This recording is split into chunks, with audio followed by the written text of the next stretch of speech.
جی، جگر عضو رئیس انسانی جسم کے تمام غدد کا مرکز ہے جو دائیں جانب کے نچلے حصے میں موجود ہوتا ہے۔ یہ ایک پیچیدہ اور سرخ رنگ کا عضو ہے جو کئی اہم افعال انجام دینے کی صلاحیت رکھتا ہے۔ جگر کی سطح پر لاکھوں خلیات موجود ہوتے ہیں جو اس کی بنیادی فعالیتوں کے لیے ذمہ دار ہے۔ یہ جسم کے مختلف کیمیائی عملوں کو منظم کرتا ہے، جس میں غذائی اجزاء کی پروسیسنگ، زہریلے مواد کا خاتمہ اور مختلف ضروری کیمیکلز کی پیداوار شامل ہے۔ جی، افعال خون کی صفائی جگر نمبر 1، اس کے کتنے کام ہیں؟ نمبر 1، خون کی صفائی۔ جگر خون سے زہریلے مواد، فاضل مادے اور بیکٹیریا کو ختم کرتا ہے، جس سے جسم کی صحت برقرار رہتی ہے۔ نمبر 2، غذائی اجزاء کا ذخیرہ۔ یہ گلوکوز، وٹامنز جیسے وٹامن کے، ای، ڈی، اے اور معدنیات جیسے آئرن کو ذخیرہ کرتا ہے تاکہ جسم کی ضرورت کے مطابق انہیں فراہم کیا جا سکے۔ نمبر 3، صفرا کی پیداوار۔ جگر صفرا تیار کرتا ہے جو چربی کے ہضم میں اہم کردار ادا کرتا ہے اور چربی کے اجزاء کو تحلیل کرنے میں مدد کرتا ہے۔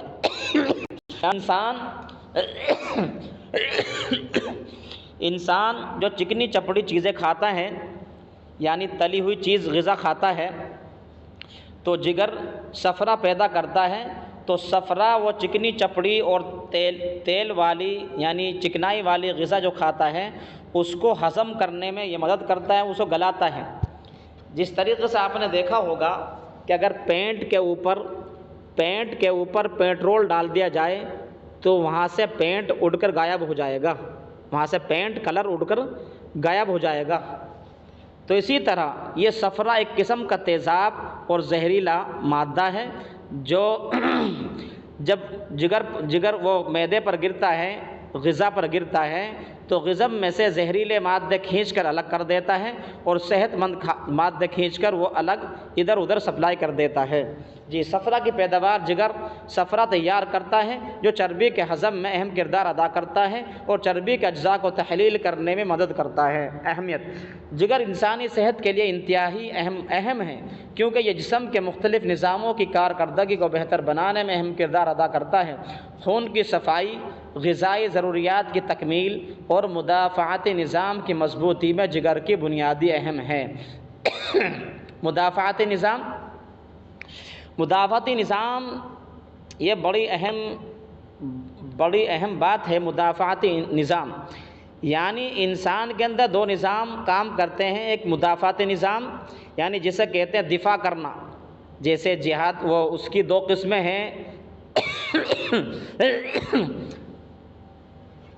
یعنی اپنی ترقی کو حاصل کرنے کے لیے دو قسمیں ہیں۔ ایک قسم تو یہ ہے کہ دوسرا اگر کوئی آدمی ہماری ترقی کے آڑے آ رہا ہے، اگر کوئی آدمی ہماری ترقی کرنے کے آڑے آ رہا ہے تو اس کو دفاع کرے، اسے دور کرے، اسے روکے، ایک تو یہ ہے۔ اور دوسرے اپنے اندرونی نظام میں، اپنے گھریلو خاندانی نظام میں جو گڑبڑ ہو رہی ہے اس گڑبڑ کو درست کرنا ہے اور جو وہاں سے ناسور یا کوئی گندگی ہے اسے صفائی کرنی ہے۔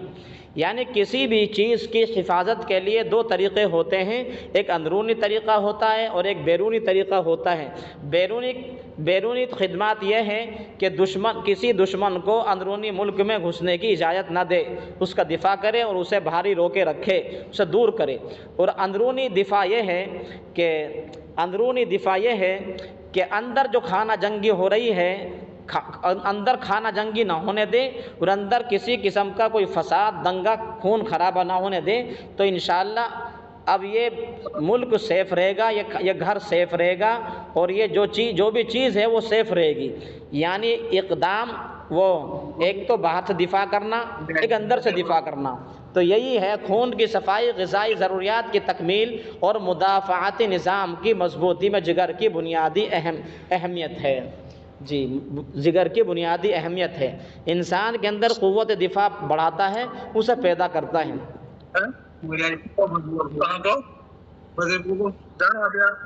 جگر کے طور پر کام نہ کرے،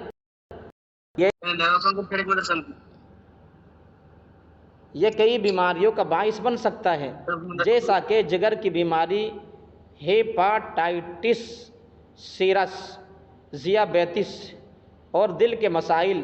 جگر کی صحت کا خیال رکھنا جیسے کہ متوازن غذا، باقاعدہ ورزش اور مناسب ہائیڈریشن صحت مند زندگی کے لیے لازمی ہے۔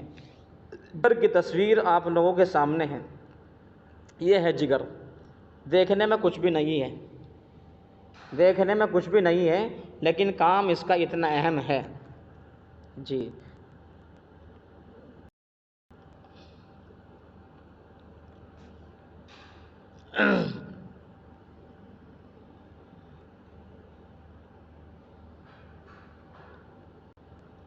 پھیپھڑے، الرئتان، عربی لفظ ہے اس کا الرئتان۔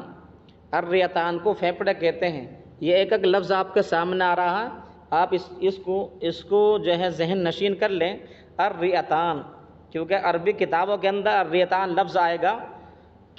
اصل میں کسی کتاب میں انگلش دوائی انگلش میں نام لکھے ہوئے ہیں، کسی کتاب میں انگلش اور عربی دونوں نام لکھے ہوئے ہیں، دوائیوں کے اور بیماریوں کے اور اعضاؤں کے، اور کسی کتاب کے اندر بحث صرف اردو سے کی گئی ہے، اور کہیں یعنی کہ ملے جلے الفاظ آتے ہیں۔ لہذا ہر طب کو ہر لفظ سے سمجھا جائے گا جبھی وہ سمجھ میں آئے گی، ورنہ تو آدمی کسی بھی کتاب سے نسخہ جب نقل کرنا چاہے گا تو وہ نقل نہیں کر پائے گا، کیونکہ اس نے اس دوائی کا نام کچھ اور پڑھ رکھا ہے، وہاں کچھ اور لکھا ہوا ہے، پہلے پڑھ رکھا تھا اردو میں، یہاں انگلش میں لکھا ہوا ہے۔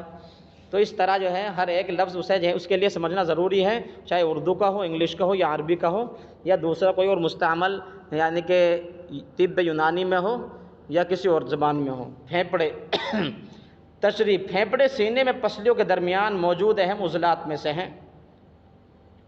ان کا تعلق نہ صرف سانس لینے بلکہ روحانی توانائی اور قوت حیات کی تقسیم سے بھی ہے۔ پھیپھڑے دو بڑے حصوں یعنی دائیں اور بائیں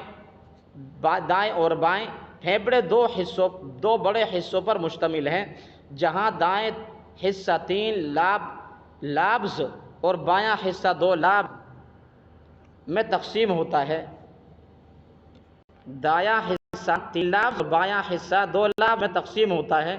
پھیپھڑوں کے اندر موجود ہوائی نالیاں ہوا کو رگوں کے ذریعے خون میں داخل کرتی ہیں اور غیر ضروری مادے جیسے کاربن آکسائڈ کو باہر نکالتی ہے۔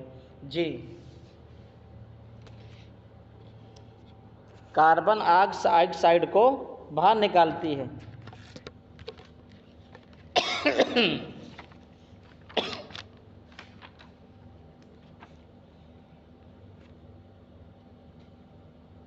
کل ایک بات آئی تھی،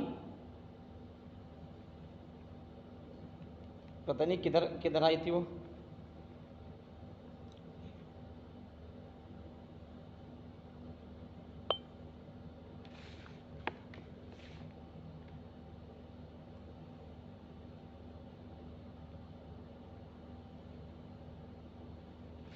چلو خیر۔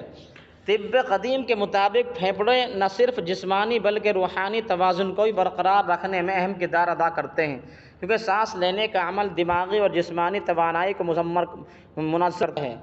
افعال، اس کے کتنے فعل ہیں؟ آکسیجن کی فراہمی، پھیپھڑے آکسیجن کو جذب کرتے ہیں اور خون میں ملا کر جسم کے تمام حصوں تک پہنچاتے ہیں۔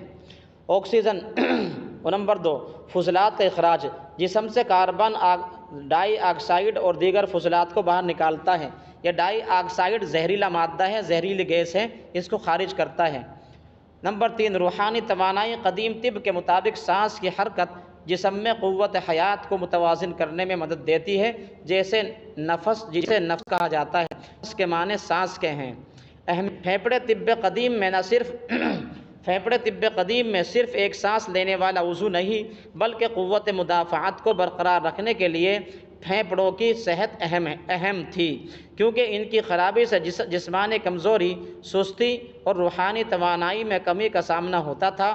پھیپھڑوں کی صحت کو جڑی بوٹیوں، گرم غذا، خوشبودار سانسوں کے ذریعے بہتر بنایا جاتا ہے۔ پھیپھڑوں کو زندہ رہنے اور قوت حیات کے باہوں میں بنیادی حیثیت حاصل ہے۔ ان کی خرابی جیسے دمہ، طب دق یا مسلسل کھانسی انسان کی پوری جسمانی کارکردگی اور مزاج پر منفی اثرات ڈال سکتی ہے۔ قدیم طبیب پھیپھڑوں کو صاف رکھنے کے لیے مخصوص غذا جیسے شہد، انجیر، کلونجی کا استعمال تجویز کرتے ہیں تاکہ سانس کی نالیوں کو تقویت دی جا سکے اور بلغم کے اخراج کو بہتر طور پر بنایا جا سکے۔ یہ پھیپھڑوں کی تدویر ہے جی۔ ساری کتاب نے بتایا کہ دائیں طرف 3 اور بائیں طرف 2، تو ہم دائیں طرف دیکھ رہے ہیں، یہ آپ کی کتاب میں بائیں طرف آ رہا ہوگا لیکن حقیقت میں یہ دائیں طرف ہے کہ بائیں طرف دیکھ رہے ہیں آپ، یہ حقیقت میں دائیں طرف ہے کہ اس میں 2 لکیریں بنی ہوئی ہیں جس سے 3 کھانے بنے ہوئے ہیں، اسے کہتے ہیں لابز۔ ایسے ہی دائیں طرف آپ دیکھ رہے ہیں جو حقیقت میں بائیں طرف ہے کہ اس میں ایک درج بنی ہوئی ہے، یعنی اس کے 2 کھانے بنے ہوئے ہیں، اسے کہتے ہیں لابز۔ تو دائیں طرف 3 لابزیں ہیں اور بائیں طرف 2 لابزیں ہیں جی۔